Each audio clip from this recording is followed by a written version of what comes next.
Hola, muy buenas tardes. Sí, hay que aplaudirlo porque estos lujos no se los da cualquiera. Nosotros tenemos la suerte de tenerlo. Bienvenido, señor Radio. Bienvenido.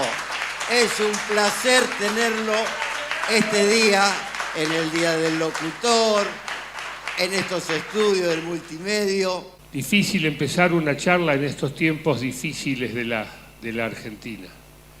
Y difícil también el mundo de la comunicación. Veo allí algunos que están con sus celulares grabando o sacando fotos. Algo impensado 15, 20 años atrás, ¿no?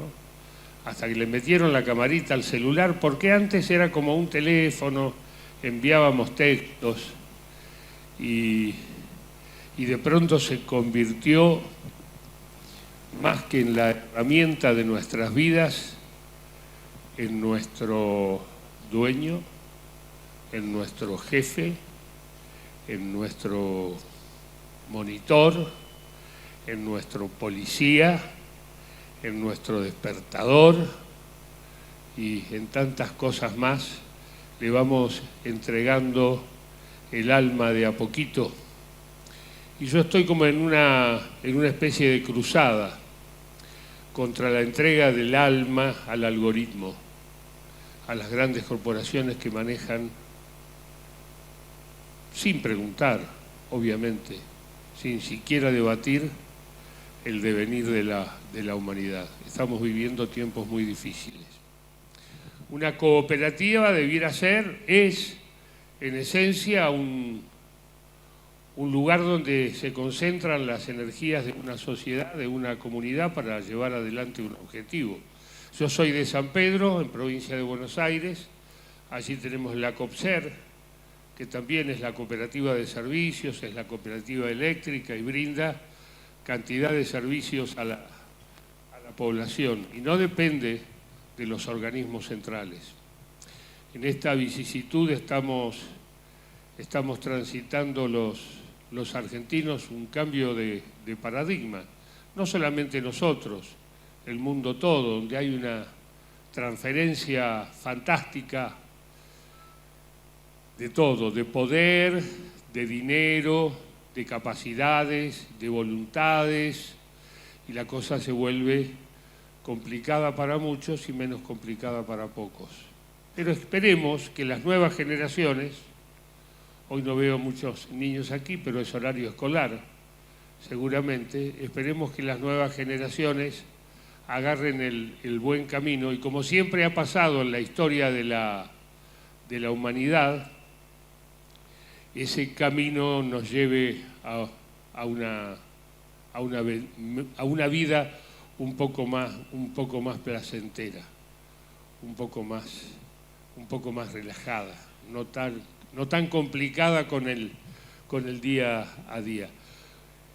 He estado leyendo bastante porque estoy preparando un pequeño espectáculo de lecturas que hacemos con un amigo en Buenos Aires, y estaba leyendo un texto de una escritora uruguaya que se quiere hacer una casa en la costa del Uruguay, en la costa de Rocha. Vivió 20 años en Noruega, decidió volver a Uruguay, a su país, y decidió construirse una casa de madera cerca de la playa con sus propias manos, que es algo que hacíamos todos los seres humanos hace miles de años, o cientos de años, nada más. Y en este devenir, en este aprender a hacer la casa con sus manos, se dio cuenta lo alejados que estamos los seres humanos de todo aquello que formó parte de nuestra vida atávica, de nuestra vida ancestral. Y digo nuestra porque vivimos acá, ustedes en Villa Dolores, los cordobeses en Córdoba, yo en San Pedro o en Buenos Aires. ¿Cuántas cosas se planteaba Lalo, es Lola, se necesitan para vivir? Y empieza a hacer una larga lista. Y dice pullover, dice colectivo, dice mate, dice pava, dice gas, dice garrafa. Y y empieza a nombrar todo lo que necesitamos. Alumbrado público, bueno, acá está la cooperativa, mesas, sillones, sillas, cables, lámparas, aire acondicionado, micrófonos, parlantes, batería, músicos, cámaras de televisión. Entramos a casa, cocina, heladera, freidora, sartén, olla, y así puedo seguir 3 días. Los duermo, todas las cosas que necesitamos. Viajamos 1000 kilómetros al norte, nos vamos a la quebrada del Humahuaca y pueden vivir felizmente sin todo eso. Y entonces, ¿cuál es la verdadera vida? ¿Cuál es la verdadera historia? Somos animales de costumbre, obviamente, y una vez que conocemos los placeres o que conocemos las comodidades, obviamente no las queremos abandonar. Pero de alguna manera no nos damos cuenta que nos estamos metiendo en una trampa, ¿no? Una trampa que acá se puede llamar tarjeta de crédito, ¿no? Salen los diarios todos los días, la gente cada vez está más endeudada y le cuesta más ver el final de cómo salir de ese asunto. Y por otro lado, con los chicos los leo todos los días, el tema de la adicción al celular, la dopamina, tal vez lo escucharon, tal vez lo leyeron. Si no tenemos la posibilidad de pasar rápido las imágenes, perdemos dopamina, nos deprimimos. ¿Cómo hacemos para recuperarlo? Abrimos de nuevo y seguimos. A mí, personalmente, me cuesta mucho a la mañana, cuando despierto, no agarrar el celular. Yo no lo apago. Tengo hijas, ya son grandes, pero esa cosa, la costumbre reciente, porque apareció en las últimas 2 décadas, pero le quito el sonido, la campanilla. De todos modos, cuando despierto, la primera pulsión es ir a agarrar el celular a ver qué pasó. ¿Qué puede haber pasado? Si estoy en la cama, estoy calentito, no sentí ninguna explosión, seguramente salgo a la vereda y está todo igual. Esa pulsión es adicción, y esa adicción es control, porque el algoritmo, ese telefonito celular, lo dijo alguna vez el filósofo Miguel Wiñaski, dice, es un espejo, nos buscamos a nosotros mismos. Es como un espejo enfermizo, detrás del cual vamos buscando aquellas cosas que nos gustan. Tal vez nuestro propio rostro, nuestro propio camino, y ahí, en ese enganche, es como que cada vez podemos salir menos. Acá, seguramente, en zonas más alejadas de las grandes ciudades, esta es una ciudad, podríamos decir, rural, está rodeada de campo, de sierras, están en contacto directo con la naturaleza. Seguramente tienen una diferente aprehensión, una desaprensión con el celular. En Buenos Aires, si alguno viaja, lo ve, lo vemos en la tele, en un colectivo, en un restaurante, vemos a 3 personas sentadas a la mesa y los 3 están mirando el celular. Es como que dejamos de hablar. Te subís al subte o al colectivo y todo el mundo está con el celular y pasando pantallas. Uno de los ejemplos que más me impactó, yo trabajo bastante con redes sociales, cuando dejé de hacer radio todos los días, me entretengo publicando cosas en redes sociales. El día de la muerte del Indio Solari, de los Redonditos de Ricota, una chica que trabaja conmigo me recuerda que habíamos publicado algo con una vieja cinta de audio, donde estaban los temas originales del demo, las primeras grabaciones de los Redondos de Ricota, y la posteo. En menos de medio día tenía más de 500.000 de vistas. A la noche tenía 1 millón de vistas. Se me ocurre ir a estadísticas. En las estadísticas podés ver todo el funcionamiento de la red. Solo el 4% del 1.000.000 de personas que entraron a ver eso llegaron al final. Y el video dura 59 segundos. Eso habla a las claras de que nos están chiflando el moño.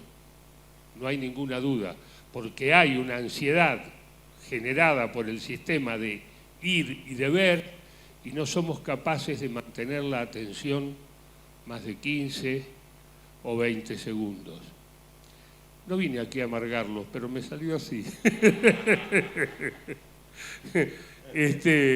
La idea es que pasemos un lindo momento, esto de verse las caras, de vernos las caras, de asistir a espectáculos, a peñas, de ir al teatro, a un teatro de zona, de ir a las ferias. Acá tienen la maravillosa feria de las flores, las rosas, flores rosas. Bueno, no estaba tan errado.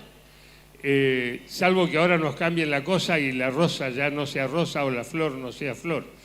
Y que podamos charlar y encontrarse con gente y compartir lo humano, porque detrás de la pantalla lo único que hay es dinero, pero no para nosotros, aunque nos hacen creer que podemos por ahí ganarnos, no sé, hoy hay mucho juego, mucho gambling, no a través de los celulares, los pibes están muy enganchados con eso y hay que poner el ojo ahí. Los que se llenan de dinero son otros, siempre los mismos, y son 4. Así que darles esta bienvenida, sé que se va a armar una charla abierta, acá me van a efectuar algunas preguntas. Lo invitamos a tomar asiento. Y después todo el mundo podrá charlar y decir, mira, ahí lo dejo. El aplauso para Lalo. Gracias. Bueno, rompimos el hielo, ¿eh? Rompimos el hielo. No, pido disculpas porque a veces me baja la alegría, más comedia, un poco más de distensión y cosas, no sé, otro tipo de ocurrencias. Y últimamente en estos días vengo cavilando con toda esta cuestión que me tiene bastante preocupado. Y bueno, si estoy frente a la gente, lo menos que puedo hacer es compartirlo. Totalmente, totalmente. Porque puede ser un aviso de preocupación, por no decir una preocupación, pero lo bueno es estar atentos, porque a veces nos distraemos y las pirañas andan por acá cerquita. Qué bueno que nos abran los ojos, qué bueno que nos digas y que nos enseñes también en esas cuestiones, porque a veces uno tiene esa cosa con los artistas, con la gente que ha salido, como saliste vos, Lalo, desde una ciudad como Villa Dolores tal vez, y revolucionaste la radio, Lalo. ¿Vos te diste cuenta de lo que hiciste en toda tu carrera? No. Allá por los 80, cuando todo era analógico, un Lalomir llegaba a Buenos Aires con algunas ideas, ¿o surgió todo de repente? No, nada surge de repente y todo es el producto de mucha gente trabajando en conjunto. Esa es otra de las ideas centrales que tenemos que entrar a querer con un poco más de fuerza. Nadie se salva solo. Es una frase que se viene instalando frente a la instalación de otra frase de que si vos podés, yo puedo. Y no todos tenemos las mismas condiciones, ni no todos nacimos en el mismo lugar. Mucha gente ha sido condenada simplemente por el lugar donde nació, en un entorno que es 10 veces o 100 veces más difícil que haber nacido en otro lugar donde las condiciones socioeconómicas son otras. Entender eso y tratar de equilibrarlo es una cuestión de Estado, para mí. Pero esto no es una discusión política, sencillamente cuando llegué a Buenos Aires era todo tan simple que hoy me parece absurdo. Yo llegué a las radios cuando los avisos comerciales se leían de una carpeta que se llamaba El Tandero, cada hoja era un aviso. PNT. No, aviso. ¿Avisos publicitarios? Aviso redactado. Seguridad, rapidez, precisión. Si usted elige el Boston, da en el Banco de Boston. Y la otra voz daba, el otro locutor o locutor, daba vuelta a la hoja y leía el otro aviso que decía, qué sé yo, grandes tiendas favoritas. Claro. Esta semana tenemos créditos a sola firma. Y esa era toda la publicidad, 2 micrófonos y 2 personas hablando, otro conduciendo y uno pasando discos, ¿no? Y hoy hay una computadora que le pones una aplicación con una inteligencia artificial, le cargas unas voces y le decís, haceme una radio las 24 horas del día. Y anda. Es verdad. Automático. ¿No? Apretamos el botoncito. Apretás un botón y anda en automático. No siente. No provoca lo mismo, ¿no? Totalmente. La sensación, cuando está hablando una persona, No sé si a ustedes les pasa, yo soy como, bueno, en casa jugamos a eso. Vemos un aviso comercial ahora con el Mundial. Vemos los avisos que pasan en los entretiempos, en los programas. Primero, la sensación que tengo es que todos se parecen. Dicen más o menos lo mismo. Ahora estamos todos juntos, ahora somos solo uno de golpe. Se acabó la grieta. De golpe estamos todos en la misma. Y después el juego que hacemos es detectar qué está hecho con inteligencia artificial. Porque vieron que los jugadores de la selección aparecen en todos los avisos. Obviamente, señores millonarios y bastante vagos, si no es que los obligan a jugar al fútbol, no vinieron a todos los estudios a hacer los avisos. Están hechos con inteligencia artificial, muchos de ellos. Tal vez algunas tomas les hicieron un registro con la cámara y después lo mezclan con la inteligencia artificial. Pero uno se da cuenta que es inteligencia artificial porque es como que detrás de eso no ves nada. Te voy a presentar, ya que estás hablando de fútbol, a nuestro corresponsal deportivo. Con el aplauso también, Daniel Adelante, Carena, cambio. por favor. Daniel Carena. Pensaba en lo que decías y el ejemplo más claro pasó ayer, ¿no? El presidente de la FIFA en 2 canchas a la misma vez. Inteligencia artificial, ¿no? Ah, mirá vos, no me di cuenta. Cuestiones no que pasan o no, digamos, Sí. pero uno no sabe específicamente qué pasa. Me quedo hablando del tema que te planteaba, dijiste el Mundial que nos une a todos. El cooling break, el partido se corta para que nos metan publicidad de apuestas, por ejemplo, ¿no? Es una cuestión bastante contradictoria, un poco de lo que estabas hablando. El deporte y las apuestas. El juego, o sea, la ludopatía es una adicción. Por eso digo. O sea, tiene el mismo tratamiento que una enfermedad, que una persona que depende de drogas o el alcohol, ¿no es cierto? Sí, sí. La ludopatía hace desastres, ¿no? Y cuánta gente se ha suicidado, termina suicidándose o arruinando a la familia. Verlo en pantalla y en la camiseta de los jugadores es patético. Pero bueno, es un mundo gobernado por el dinero y por el poder y también por los caprichos, ¿no? A mí hay cosas que me llaman la atención. Uno ve la plana mayor de la FIFA, por ejemplo, y son todos blancos, los que están jugando son todos negros. Parece chiste, pero así se está armado este mundo, ¿no? O Francia, que es un país que se jacta de ser cuna de la sabiduría, de las universitas y del conocimiento, ¿no? La ciudad luz y todo lo demás. Y su equipo, vos decime, es un 80% de descendientes de inmigrantes africanos que son franceses, pero cuya sangre es africana. Francia tiene 26 jugadores, como todos los equipos, en su lista jugando el Mundial, y hay 99 jugadores nacidos en Francia jugando el Mundial, jugando en los equipos de sus padres porque no tienen lugar. Sí, están así. Es así. Entonces hay como un doble discurso siempre que se acomoda, obviamente, para el lado del que tiene el poder, el que manda, en este caso el señor Infantino, que es el que maneja los hilos del Mundial y que ahora hizo negocio con Trump y lo llevó a Estados Unidos. ¿Pero qué vamos a hablar de esto si nosotros no vemos ni un mango? Dice. Ahí tiene el micrófono, presidente. Yo me quedé con la primera pregunta. Sí, a ver. Ayer a mí me tocó estar en una disertación, te voy a contar. Nosotros, con otras cooperativas y otras mutuales, estamos impulsando la creación de la Universidad Cooperativa y Mutual de la Argentina. Ayer tuvimos una reunión muy fuerte en Córdoba y una de las disertaciones, una de las investigaciones que hemos ordenado hacer es sobre el desarraigo. Copó el ambiente, fue fantástico lo que están haciendo. Y yo me quedé con la primera pregunta. Aparte de leer, ¿cómo decías vos, Mirta? Las publicidades. Claro, aparte de leer las publicidades, ¿qué le pasó al Lalo cuando se fue de San Pedro y se encontró ahí para hacer a todo lo que pasó? Esta es la primera pregunta. Me quedé por el tema del desarraigo.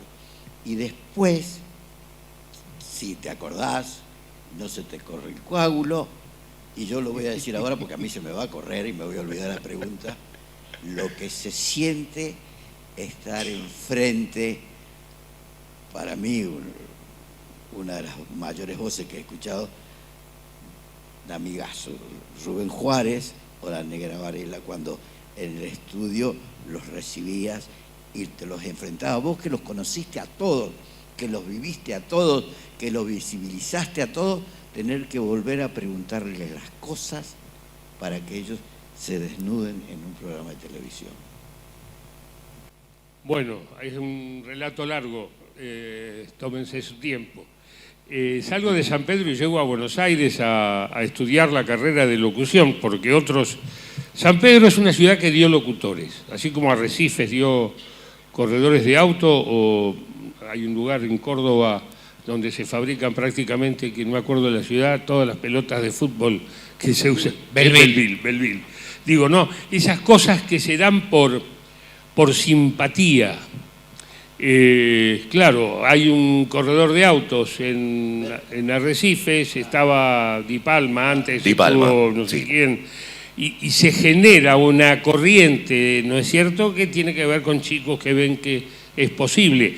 A mí me pasó en San Pedro con el caso de Fernando Bravo, que se fue un día a estudiar locución, después tuvo un programa de radio, después hizo La Campana de Cristal, los más viejos se acordarán, que producía Nelly Raymond, y llegó a San Pedro con un Peugeot 0 kilómetros, que yo le puse color zanahoria. No era color zanahoria, creo que era celeste. Pero era esto, ¿no? La zanahoria que a uno lo lleva y decía, él pudo. Si él pudo, yo puedo. Entonces, de alguna manera esa búsqueda me llevó a estudiar locución en Buenos Aires. Yo trabajaba en la construcción. Me entré como locutor suplente en Radio del Plata, después en Radio Rivadavia, y hay un aspecto, hay dos aspectos, uno que es personal, que es cuánto uno le mete, cuánto uno busca el hueco, cuánto uno busca el espacio, cuán curioso es y hasta dónde quiere llegar, aunque no tenga mucha idea, es algo que traemos adentro. Y el otro dato, la otra pata de todo esto, es con quién te cruzás y en qué momento. Y yo tuve la suerte de ser locutor de turno en un programa que estaba contratado, donde unos pibes que tenían un par de años más que yo manejaban toda la producción de una agencia de publicidad. Bingo. Ese cruce fue fundamental en mi carrera. Si yo hubiese ido a otra radio, no se daba. Son coordenadas, tiempo y espacio. Y ahí inicié una carrera de productor en la radio, que me llevó en los primeros años a trabajar con prácticamente todos los locutores y locutoras de Buenos Aires en ese momento, porque trabajaba en la productora número 1, hasta que quedó un espacio vacío. Venía hacía rato, un programa a las 9 de la noche en Radio del Plata. Yo venía de un largo viaje, había estado mucho en Estados Unidos y en Europa, había visitado muchas radios y me habían fascinado las radios de rock, porque tenían una energía, transmitían con una energía, con una velocidad, con un ritmo, que dije, yo no era rockero, yo venía de San Pedro, nosotros escuchábamos el Club del Clan, el boom del folclore, yo crecí con eso. Sandro, Palito Ortega, Leonardo Fabio, y en mi casa tango y folclore. La energía del rock, dije, voy a hacer un programa de rock. Me reuní con los pibes que sabían de rock en ese momento y empezamos ese programa 9 p.m. el 14 o 15 de marzo de 1982. 2 semanas y media después, Galtieri invade Malvinas. Y el rock pasó a ser el primer contenido, yo diría, de todas las radios, porque dejaron de pasar música en inglés y casi también en otros idiomas, y no había tanta música, y ahí todas esas bandas, todos esos artistas que estaban tocando en pequeños bares, en los sótanos o en los garages, aparecieron de golpe. El 82, el boom del rock argentino, llamado rock nacional, y nunca más paré. Pero eso ya es inercia. Una vez que entras, si das los pasos correctos y no te mandás ninguna macana muy grande, es como, y después la curiosidad que siempre me llevó. Fíjense que volví después de muchos años, 30 o más años, a trabajar con folcloristas, con gente del tango, con aquella música que había sido la banda de sonido de mi infancia, en la radio de mi casa. ¿Y qué se siente? Bueno, una carrera de... En el 74 entré de suplente a Radio del Plata y sucedió esto que conté. O sea que estamos hablando de 50 y monedas de años. Se convierte en un oficio, en un laburo, y no le prestás mucha atención. Te sorprende, sí, el reconocimiento público que llegó más adelante, cuando empecé a hacer algunas cosas en televisión, cosas en radio que fueron muy populares, como toda la primera época de Radio Rock and Pop, donde hicimos un programa que también cambió en ese momento la historia. Se hacía radio de una manera muy acartonada, muy simple. Nosotros lo hicimos más complejo, más divertido, más corrido. Y cuando me llega encuentro en el estudio, que es como yo me sorprendo viajar. Yo viajo mucho, me encanta viajar, desde el Amazonas más profundo hasta las calles de París, desde Brooklyn, Nueva York, a un latinoamericano en Japón. Gente que me mira y me dice: tú eres el presentador de Encuentro en el Estudio. Y yo no lo puedo creer. ¿Qué voy a creer si yo estaba grabando ahí?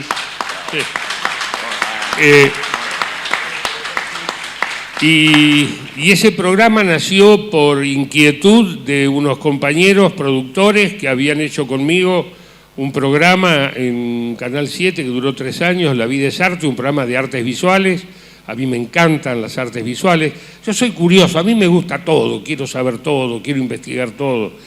Y a veces unas cosas me salen bien y la gente se dice: ah, qué bueno, y otras salen mal y nadie se acuerda. Eso es lo fantástico de un fracaso tras otro, ¿no? Yo voy a hacer un programa que se llame Fracaso tras Fracaso. Está buenísimo. Y Encuentro, nada, me dio una cosa que yo todavía no lo puedo creer. Creo que en 2000... hace 3 o 4 años grabamos la última temporada, hacía 2 o 3 años que no grabábamos. La última es de Montevideo, hay más de 100 y pico de programas hechos, pero digamos que hemos perdido el ritmo de producción que teníamos y sigue siendo un hito en mi carrera. Las visualizaciones en YouTube ya pasaron largamente los 1.000 millones. Es una cosa de no creer. Y nadie lo hizo así con... No me hice millonario, por ejemplo, porque todos los derechos están cedidos al Ministerio de Educación, ¿no? Y son cosas maravillosas, ¿no? Cómo se pueden hacer grandes cosas sin mucha laraca, sin andar gritando a los 4 vientos, ni gastando ni ganando millones de dólares.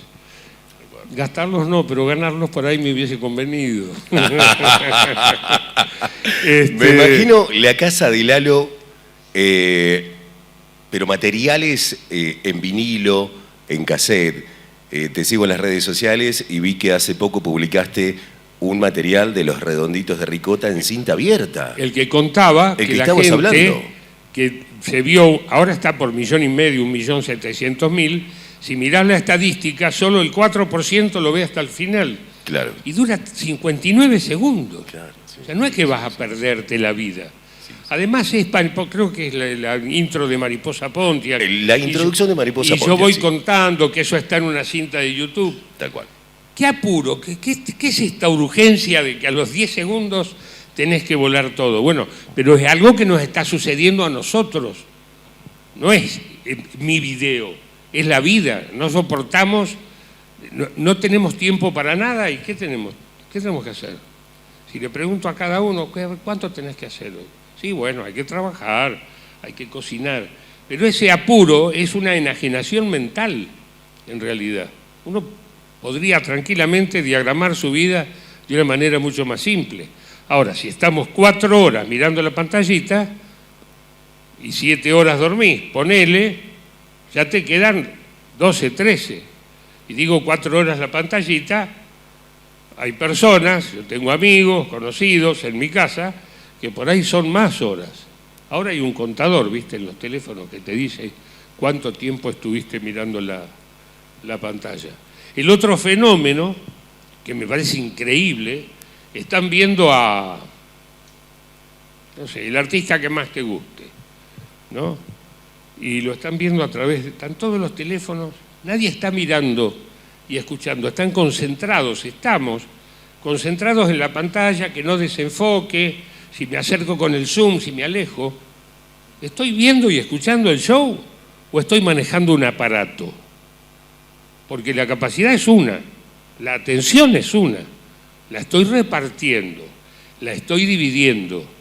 Entonces fui a ver a alguien que me gusta, que admiro, que amo o que quiero descubrir, pero resulta que la mitad de esa energía la puse en un aparato electrónico. Es como una contradicción, al menos para que lo pensemos. Desde el 74 en adelante, radio, televisión, programas y también voz de documentales.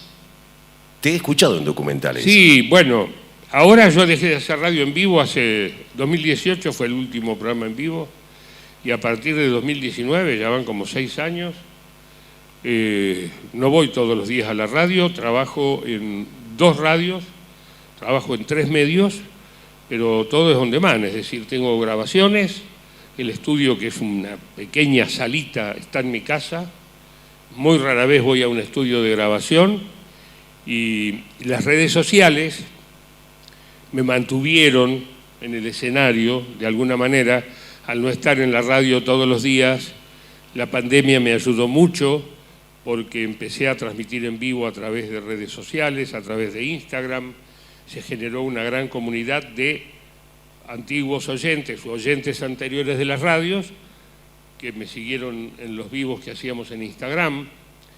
Eso generó que se me multiplicaran los seguidores, eso hace que algunas marcas o productores te pongan el ojo, y así empezaron a llegar los relatos, los documentales, las invitaciones como esta, trabajos para la universidad, viajes, etcétera, etcétera, que es como otra vida, después de aquella vida con tantas horas, porque he estado tantas horas adentro de los estudios, ahora es que como que soy un laburante itinerante y lo disfruto muchísimo porque me encanta viajar, me encanta conocer territorios, me encanta conocer gente, cuando más lejos mejor, y así ando dando vueltas por el mundo cuando me lo permite la situación.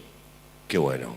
Lalo, ¿cuál es la historia que te ha sorprendido de los artistas que estuviste entrevistando en el estudio, en el encuentro, que tal vez a lo mejor vos tenías un perfil de ese artista y de repente dijiste, ¡epa! No era como yo pensaba.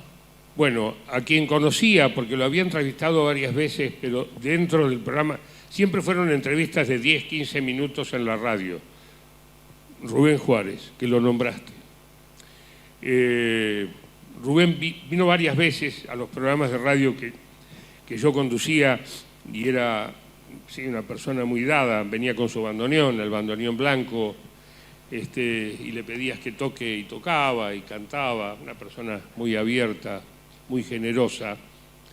Pero en el programa de encuentro, la grabación de encuentro en el estudio empieza a la mañana, cuando llegan los músicos a armar su instrumental, los técnicos a armar todo el sistema de cámaras y de luces y de audio.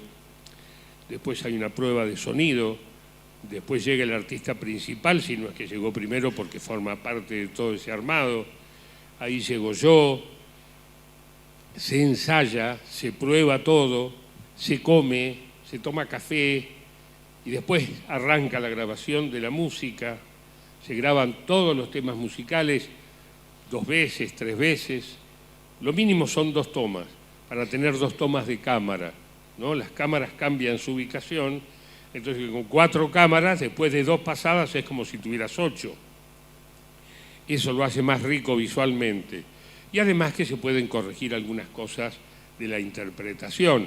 En muchos casos los grupos, las bandas venían sin mucho ensayo porque por ahí decían, sí, vamos a hacer el programa, pero no estamos grabando ni estamos tocando, entonces hace un mes que no ensayamos. Entonces la sala se convertía, digamos, en la sala de ensayo. Después de todo eso y de la grabación de los temas, se armaba la mesa de la entrevista, se hacían las aperturas, etc. Eso va de las 10 de la mañana a las 7, 8 de la noche, que estás con el artista, estás compartiendo el tiempo, comiendo, tomando café, charlando, aburriéndote, esperando que cambien luces. Todo eso le da una humanidad a la grabación que se nota cuando lo ves. Está pasando. Esa es gente real que está sintiendo cosas. Y cuando Rubén Juárez agarró el bandoneón en la charla que hicimos, él hizo la charla con el bandoneón al lado. Entonces, en un momento lo toma y me empieza a explicar cosas tocando el bandoneón. Se ve en el programa, en la grabación, que lloramos. Yo lloro. Y te dice en un momento, en uno de los programas, te dice, para que voy a empezar de nuevo, pero por ahí va. Tal cual, tal cual. ¿Sí o no? Y íbamos al control a ver las pantallas y a escuchar, a ver si estaba bien, y ahí volvíamos a llorar. Eso fue, para mí fue el programa más emocional de todos. Hay músicos que son más fríos, hay músicos que son más emocionales. ¿Quién me sorprendió? ¿De quién me enamoré? De Chico Novarro. Yo había hablado una vez por teléfono con Chico Novarro. Y cuando lo tuve adelante, cuando armamos un encuentro en el estudio, 2 semanas antes me mandan una biografía, una historia completa del músico extraída de los medios, de las entrevistas y de todo. Después de eso, el guionista arma una entrevista ideal recortando entrevistas anteriores. Y después de eso se arma la lista de preguntas que yo tengo adelante para empezar la charla. Es decir, cuando yo llego a la instancia de la grabación, es como que me lo sé de memoria, a la cantante, al músico, al artista.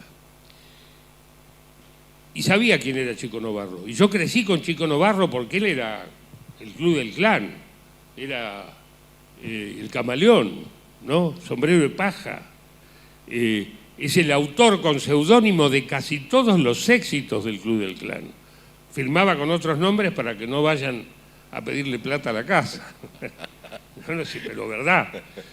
Y me deslumbró, porque era como hablar con una Biblia, con una enciclopedia, la historia, lo que había pasado antes de ser famoso en el Club del Clan, que había sido un músico que había trabajado temporadas en Chile, temporadas en Colombia, fue baterista, fue bajista, es el creador de, bueno, sus boleros los han grabado Armando Manzanero, María Marta Serralli, todo, o sea, sus tangos, Goyeneche. Entonces, y Chico Novarro no era una estrella sideral del firmamento cuando yo me encontré con él, era Chico Novarro, un tipo. Como alguien con esa historia, con ese prontuario, como yo le decía, puede ser una persona sencilla, que no ande haciendo alaraca y que pueda pasar desapercibida. Bueno, muy desapercibido no, porque era bien galán y con ese pelo blanco y siempre muy bien vestido, alto, flaco, digamos, cuidaba su imagen. Pero él, por ejemplo, fue uno de los artistas que me enamoré, soñé con él. Soñaste me lo con él. Quería llevar a casa. Y a veces pasa con artistas. Y sí, se forma esa conexión. Fito Páez, Fito Páez. que está totalmente chiflado. Entra él llega como en la segunda o tercera temporada, o sea, cada temporada son 13 capítulos. Cuando llegó ya había visto un montón de programas, Sí. Y sabía cómo era. Claro. Y estuvieron rápido los muchachos de la técnica. Entró y se fue al piano. Directamente. Se fue al piano, se sentó y se fue al piano. No le pusimos micrófono, nada, o sea, estaba como loco. Claro, claro. Entonces empezamos a llamar cámaras, filmen, pongan micrófono donde sea. Vamos, claro. Y se mandó, en el encuentro en el estudio de Fito hay un pequeño fragmento de eso. Estuvo 15 minutos sin parar haciendo un medley, un potpourri de todas las canciones, éxitos de él que había grabado en el estudio donde estaba, en Lyon. Y nos quedamos todos. Claro. ¿Entendés? O sea, claro, esas chifladuras que vos decís. Y después hicimos un programa normal y después fue difícil poder, ¿no?, segmentar eso para poder compartirlo durante la hora que dura el programa. Ahora, Lalo, pensando un poco en el encuentro, si hay algo que caracterizó todo el ciclo, o gran parte, ha sido el ambiente, ¿no? Has tenido músicos muy eclécticos, digamos, y siempre uno notaba un ambiente desde este otro lado, ¿no? Un ambiente muy especial, incluso algunos músicos lo han destacado en otros programas, como Jorge Rojas, por ejemplo, y demás. ¿Cómo trabajabas eso para, no sé si te surgía en producción, era una cuestión personal, más allá de la iluminación, que también era muy especial, para que en general músicos que venían de diferentes lugares se sintieran en general todos muy cómodos?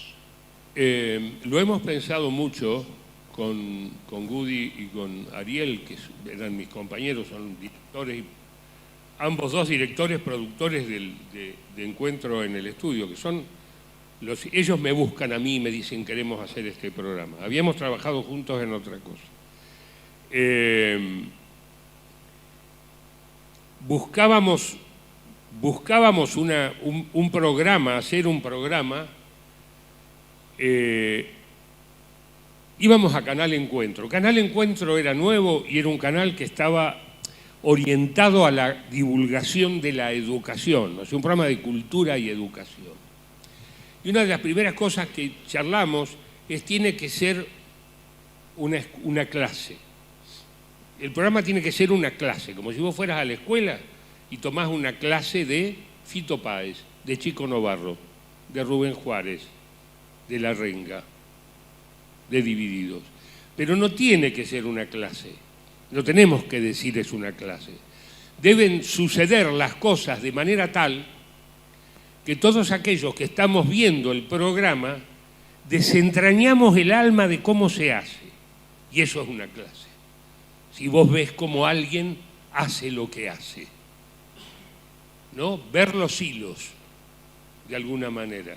Decimos del títere cuando se ven los hilos. Los títeres no se tienen que ver, acá sí se tenían que ver, ¿no? Entonces, un poco era tocar y otro poco era charlar y desentrañar por qué se toca de ese modo y cómo llegaste a tocar de ese modo y cómo llegaste a ese lugar donde llegaste viniendo del Chaco salteño o viniendo de la Patagonia o habiendo nacido en Buenos Aires en una zona marginal o siendo hijo de una familia acomodada.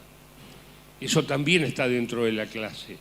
Cómo los seres humanos elaboran, tejen caminos para llegar a determinados lugares. Y estos son nuestros referentes, son los ídolos de la música. Encuentro en el Estudio se hizo con gente que ya tenía su consagración. Entonces son maestros. Claro, cuando van a tocar a Obras o al Gran Rex, ellos no tienen que dar una clase, van a hacer su show. Nosotros nos propusimos extraer de ahí una clase y nos salió. Si no nos hubiese salido, no estaríamos hablando de esto. Y es muy interesante porque me encuentro generalmente con pibes que les gusta mucho la música o estudian música y me dicen eso, que viendo los programas aprendieron más que yendo a aprender a los lugares donde van a aprender, porque el programa era didáctico. Totalmente. Sin decir, claro, estoy dando una clase. No, hay que mirar, hay que estar, ¿no?, atento y hay que decodificar toda esta información que es la llegada, la charla, el armado, el ensayo, las canciones, ¿no? Una serie de elementos que bien combinados dieron este resultado. Y estimo, bueno, mucho profesionalismo en los equipos, muy buen clima, esto fue decidido, nadie grita, todo se habla. Si hay un tema que discutir, las dos personas que a veces no se ponen de acuerdo, el productor y el director, con una luz de cómo le da el sonido, todo es, vení, y es todo en voz baja, no hay histeria. Es muy común de los canales, de la radio, la histeria, esto de... No, eso no existió nunca. Y eso colabora mucho con el clima, porque estás como si estuvieras en tu casa, ¿no? Claro. Como que todo está pasando de una manera natural. Fluye. Y en realidad... Surge. Sí, fluye, pero fluye a las patadas, porque hay que estar ahí. Hay que estar, ¿no? Hay que estar con el tiempo, claro. El reloj. Si te pasás, los músicos cobran doble. O sea, hay una serie de alternativas alrededor de esto que te meten presión, pero no tenés que mostrarla. Hay que sonreír.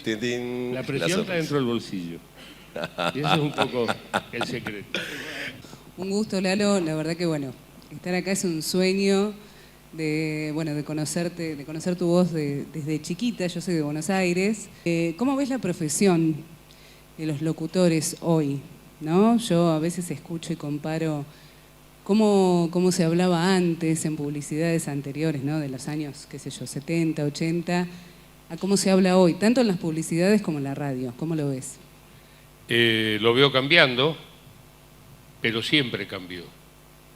La locución que vos conociste de Radio Bangkok era una locución mucho más desestructurada que la locución de la radio cuando yo tenía la edad que vos decías tener, donde eran todos señores que hablaban seriamente así, y ya nadie habla así. La sociedad va cambiando la manera de hablar. Hay registros, bueno, no hay registros muy antiguos porque los grabadores son relativamente modernos. Los primeros grabadores de audio son de principios del siglo XX. Pero estuve viendo un informe hace unos días, los porteños, yo soy bonaerense, soy de un pueblo a 170 kilómetros de Buenos Aires, hablamos muy diferente.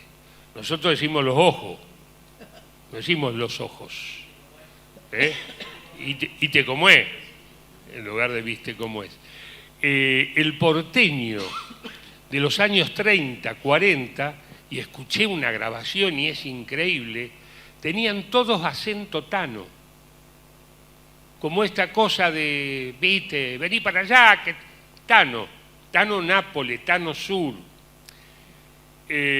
o Tano, la otra gran colonia fue de Génova, ¿no? Los que llegaron a La Boca, al Riachuelo. Y la explicación es que llegaron tantos italianos de golpe en Buenos Aires, y el Gran Buenos Aires, en los años 40, el 60% de los habitantes tenían apellido italiano, eran italianos o descendientes de italianos. Después se diversificó. Entonces hay una lógica en que todo el mundo, es como, yo llego a Córdoba y a mí se me empieza a pegar la tonada. Y cuando uno va a Salta le pasa lo mismo. Es como que tenés que resistirte y hacer un esfuerzo porque... Yo digo, para pensar que los estoy cargando. Y no, es algo, es una mímesis, o sea, es mimético. Uno se ve influenciado por esa mayoría. Si todos hablan así, la tendencia, si vas a España, empezás a hablar medio como en español. Entonces, en un momento era como itálico. Seguramente a fines no hay registros del siglo XIX, era una mezcla, los criollos. El campo, mis tíos en el campo hablaban de otra manera. En San Pedro, en la chacra, en el campo profundo, el paraíso es paraíso. Y al maíz le dicen maíz. Y te fijaste si que creo que el chancho, los chanchos son chanchos, no son cerdos, pero esos en todos lados, se me ganó el alambre. Es que se metió por el alambre a la huerta. A la huerta le decían quinta. La quinta donde estaban todas las hortalizas y todas las verduras y todo, y el monte donde estaban los frutales. Yo digo, me fui al monte. Y me dice, ¿a dónde? El monte, sí, es acá en San Pedro. Entonces, desde el vocabulario hasta la entonación, bueno, nosotros los ojos y los rosarinos y los santafesinos, ¿de dónde viene el Lole Reutemann? De Lolechone, porque se comen todas las heces más que nosotros. Entonces, hoy las juventudes hablan de otro modo y por ende los que trabajan en los medios hablan de otra manera. Diferente a la nuestra, en la época de Rock and Pop, donde rompimos un poco el esquema de la voz formal que pronunciaba todas las letras. Y lo hicimos algo más natural. Y sin embargo ahora yo a veces voy a grabar un aviso y el productor o el director que está en la grabación me dice, ¿podés hacer lo que no suene al locutor? Y yo digo, ¿para qué me llamaron? Si yo ya tengo eso metido en la cabeza desde cuando era niño, que escuchaba el Glostora Tango Club, ¿no? Claro, Glostora Tango Club, Dios mío. Jorge Omar del Río. Ahí está, mirá. Señoras y señores, con ustedes el Glostora Tango Club. Y arrancaba la orquesta en vivo, se me paran los pelos. Por favor. ¿Entendés? Y eso y con público, así, y la orquesta. Programas, todas, Radio Belgrano, Radio El Mundo, Radio Argentina, Radio Espléndida, tenían auditorio, más grande que esto. Y allá atrás estaba el operador, la cabina del operador estaba atrás. Nada, y ahora van 4 pibes, ponen una computadora y tienen una radio y los escuchan 16 millones de personas y se hacen millonarios de la noche a la mañana y a mí no me tocó. Yo me termino quejando de todo. No, Paso por acá, Lalo. Sí, ¿cómo? Caballero. ¿Qué tal? Bueno, muchas gracias, Julio. Mi nombre es Alejandro. Feliz día para todos los locutores. Feliz día a todos. Te quería remontar un poco a los años de radio de Rock and Pop. Radio Bangkok, también fiel seguidor en Radio Bangkok, Radio Concierto y Animal de Radio, más que nada, que fue el programa que más me marcó en la vida. Me preparaba para escuchar Radio Bangkok, Animal de Radio. Y mi pregunta iba a ese petardo mental que había. Yo decía, ¿no? En ese momento cuando escuchaba que las cosas que sucedían, y justo a Julio le mandé un audio el otro día, de cuando hacía los grandes repechajes sociales y culturales de la República Argentina, bla, bla, bla, bla, que calculabas el tiempo del sí, después al final. ¿Qué porcentaje de improvisación, hablando como de la producción del programa, ¿no? ¿Qué porcentaje de improvisación y cuánto había pautado, ¿no? En principio de eso, y cuánto era la improvisación después durante el programa? Porque se notaba la improvisación y quedaba buenísima, ¿no? Como que salía de forma natural. No, yo me divertía mucho con Animal de Radio. Hay una mezcla. Yo empecé siendo muy lector. 9 PM era casi todo lo que decíamos. 9 PM, de los 4 años que duró, 3 años y medio lo hice con Elizabeth Bernassi. Y teníamos guionista, tuvimos guionista mujer, tuvimos guionista varón en distintos momentos que nos escribían cosas y yo escribía bastante para el programa. Y la impronta era casi toda leída. Lo que pasa que cuando estás mucho tiempo frente al micrófono, después y son cosas que la tenés incorporada, o porque las escribí yo, o porque la gente que está haciendo los guiones ya conoce mucho a los personajes, es algo que se vuelve natural y el quien está escuchando no se da cuenta que estás leyendo.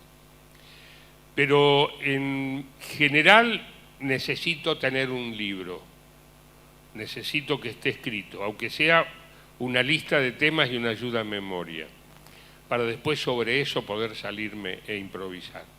En el caso de estos sketches que decís de Animal de Radio, hay partes que se repiten de un programa al otro. Entonces ahí hay una mecánica. Puedo cambiar lo que estoy diciendo, pero el ritmo y el llegar al sí y quedarme 50 segundos con la i, hasta ese final que no me acuerdo y todo el mundo gritaba y aplaudía, eso es una repetición de todos los días. Entonces es una construcción que ya está. De pronto dentro de eso hay cosas que están pautadas o escritas a un comercial y hay cosas que entran desde la improvisación. En los cruces más de comedia, el recurso que más utilizábamos es sabíamos de qué se trataba, una división en tel, por ejemplo. ¿Cómo empezaba? Hoy vamos a ir a la casa de Terraño, porque había sacado una ley de no sé qué. Era la división en tel y tocaba timbre. Después siempre hacíamos lo mismo. Uno iba a arreglar el teléfono y los otros iban a revisar los cajones y la heladera para robar. O sea, como una especie de ironía de la Argentimba, en definitiva. Y teníamos algunos pasos de la comedia que se repetían, ¿no? El que abría la puerta, cuidado que viene una señora, pum, volaba la señora. Eso se repetía en todos los sketches. O sea, aparecía de acuerdo al operador cuando ponía el audio. Y teníamos un cierre más o menos coordinado. El resto era todo improvisación. Pero una improvisación marcada por la rutina de hacerlo 2 o 3 veces por semana. Y de pronto había en Animal de Radio, qué sé yo, Método Ritzheimer o el Aguante Confucio, que venían escritos del guionista y era una lectura con participación de todos y ahí pinta la improvisación cuando pinta. Pero era más estar leyendo un guión que tenía un principio y un final. O sea que es un tejido de un poco de todo. Nada es demasiado lineal. Y a veces crees que una cosa va a ser lineal y se disparata, y otra vez es pensar que va a ser un disparate y termina siendo un embole y la cortás antes de tiempo. Y de eso es lo que no nos acordamos, porque en general nos acordamos de lo que te hizo reír o de lo que te llamó la atención, pero si no te llamó la atención y te hizo reír, no te acordás. Ese es el salvoconducto que tenemos, lo que hacemos muchas cosas. Lalo, estamos llegando ya al final de este encuentro que decidimos tener con vos en un día muy especial. Y ya para el final te voy a invitar a levantarte y voy a llamar a una coequiper. Vos verás, Mira. Hay una radio, hay un micrófono y yo voy a llamar a la voz de Radio Cooperativa, la voz femenina que nos acompaña en sus programas todas las mañanas junto con Daniel Carena. Sandra Aguilera. Sandra, todo tuyo. Bueno, muchas gracias. En primer lugar, bienvenido. Un placer, un lujo conocer a este hombre, tenerlo aquí en persona. Este hombre que es la radio misma, los medios de comunicación mismos. Así es que la verdad que nos hemos dado un lujo. El punto es invitarte, esta radio vieja, antigua, como existió en un montón de casas y lugares, un mueble más de la casa, seguramente AM por aquellos años, después llegó la AM, la FM. Recién decía en los comienzos, Lalo contaba, cuando la radio era más estructurada, más formal, nos suspendían si nos equivocábamos en una publicidad o algo, ¿no es cierto, Mirta? Me leí una vez una necrológica riéndome, me tenté. 3 días me suspendieron, Lalo. Claro. No era para menos, ¿no? Yo entré en el 74 en Del Plata, ahí ya se usaba el elegante sport, pero los locutores de Planta, de Radio del Plata, de Radio me dijeron, hasta hace no mucho había que venir de saco y corbata. Sí, totalmente. A la radio, formal. como en el banco. Los empleados del banco iban de saco y corbata. Y ahí en los 70, por ahí empezó como a desarmarse eso. Pero programas con público, los que comenté de las orquestas, como el Glostora Tango Club, con smoking, Sí, no señor. con traje. Y por eso Porque los el estudios... público merecía, digamos, como un estatus más alto de la vestimenta. Entonces eran con la palomita, con el moñito y con Digo, todo. por eso los estudios eran tan grandes también, porque eran auditorios. Iban las orquestas a tocar la presentación. Y los demás, radioteatros se claro. hacían frente Tanta a los gente. micrófonos. Tanta Exactamente. gente, tanta gente. Lalo, querido, te invitamos a que mires, observes la radio, esa caja, ¿qué le dirías? ¿Qué le agradecerías? ¿Qué le contarías a las nuevas generaciones de esa radio? ¡Qué momento! Mirá, había una muy diferente a esta, una de las que eran como más altas, le decían capillas, porque parecían como el frente de el frontispicio de una iglesia.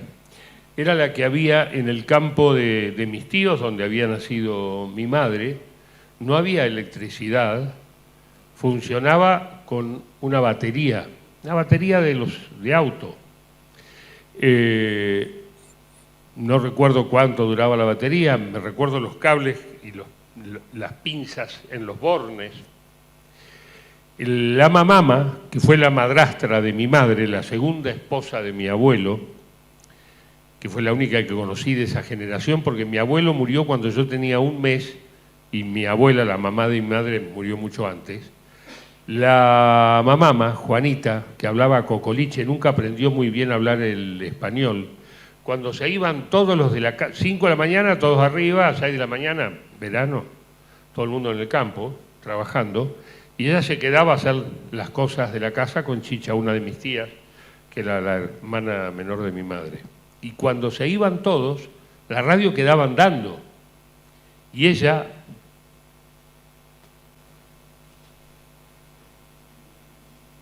miraba atrás. Si había alguien. El misterio de dónde salía eso, cómo era posible, nunca lo hablé con ella, cómo era posible que ese aparato fuese gente, porque ella escuchaba gente que hablaba. Pero además de la época donde todo el mundo se creía que el locutor era lindo, tenías que ser, te imaginaban siempre rubio y de ojos verdes. Bueno, la única posibilidad de conocer... Y joven. La única posibilidad era las revistas, la Radiolandia, una anterior que se llamó Antena, o La Caras y Caretas, 7 días mucho después. Exactamente. A mí lo que me regaló la radio, y específicamente los programas de Hugo Herrero Martínez, era mi adolescencia, Radio Belgrano, es entender que funcionaba como una herramienta perfecta para lograr, solo con el uso de la voz, que la cabeza, la mente de las personas pudiera imaginar cualquier cosa, el teatro de la mente. Yo creo que eso es lo más grande que me dio la radio, porque entendí, sin entenderlo, cuál era el secreto, cómo se construye el discurso de la radio para hacer que quien está... Porque no se mira la radio. Además, uno está cosiendo, alguien está tejiendo, el chofer está manejando, un dibujante de planos en la noche y la radio está. Y vos, haciendo lo que estás haciendo, lo que estás escuchando, lo estás transformando en imágenes. Es muy fácil, si tenés el discurso correcto, hacer una película de Spielberg en radio, porque son efectos y silencios e intenciones, y eso me salvó la vida de alguna manera, porque acá estoy, me dediqué toda la vida a lo mismo y puedo seguir haciéndolo, y es como un gran regalo. La radio seguramente se irá a modificar aún más, porque se ha modificado muchísimo a través del tiempo, pero nunca va a dejar de existir. No. En una tragedia, en una guerra, en el lugar más inhóspito, está la radio. En las últimas, bueno, tuvimos el caso de España, que salieron todos a comprar radios y baterías, porque el apagón fue tremendo. Tenemos uno de los últimos tornados en el estado de Guerrero, en México, hace 4 o 5 años, creo que inmediatamente después de la pandemia.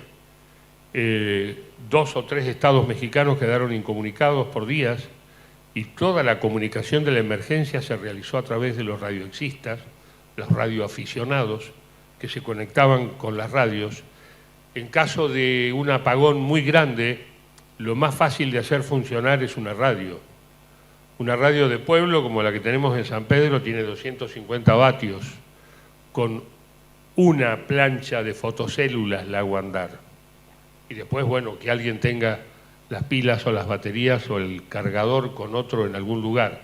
Digo, será el vehículo de comunicación en el futuro sin ninguna duda, y es una herramienta que es la columna vertebral de la comunicación hoy.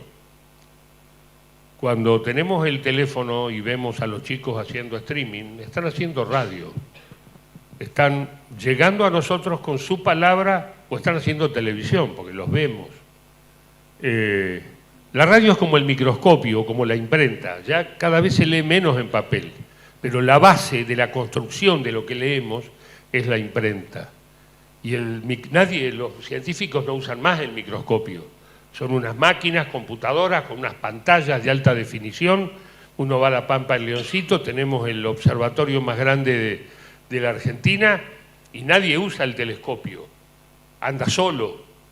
Lo están viendo en Los Ángeles, en Francia, en Alemania. Pides turno y si sos un científico usás eso virtualmente. Pero la herramienta, el origen, el concepto, es el telescopio. Así que mientras haya gente, vamos a necesitar hablar siempre para ponernos de acuerdo, para decir quién va a comprar la comida, quién hace el bife. Esa comunicación, cuando la querés extender a la sociedad, lo hagas en streaming, lo hagas por un teléfono, lo hagas a través de no sé qué y de los nuevos artilugios que la tecnología nos brinde en el futuro para sacarnos la plata, va a seguir siendo radio. Es gente hablando y comunicando. Lo último, recién nos dijiste que plata no te dejó la radio. Sí, un poco. Te permite vivir. Bueno, vivo bien. Te permite vivir. Digo, pero ¿qué es lo más lindo, lo más grande, lo que atesorás que te ha dado esta profesión, este oficio? El amor de la gente. Yo salgo a la calle y es todo el tiempo, o sea... Y son generaciones, porque ahora, qué sé yo, trabajo para Filo, que es un desprendimiento de todos los negocios de Pergolini, que es bien virtual, y la gente que mira esos documentales tiene de 15, 18, 20, hasta menos de 30 años. Y desde esa generación a los que me escucharon en 9 PM, que tienen 60, 70. Hay 4 o 5 generaciones. Entonces hago una vida bastante normal, voy al súper, voy al chino, tomo el subte. Nada, ando en la calle y esto es, el cariño de la gente es como, no lo esperaba, es grande, es mucho, es muy lindo. Mil gracias por tu visita. Mil gracias. Muy gracias a ustedes. El aplauso, comunicador referente de la Radiofonía Nacional, junto con el presidente de la cooperativa Semdo Limitada. Todo suyo, presidente.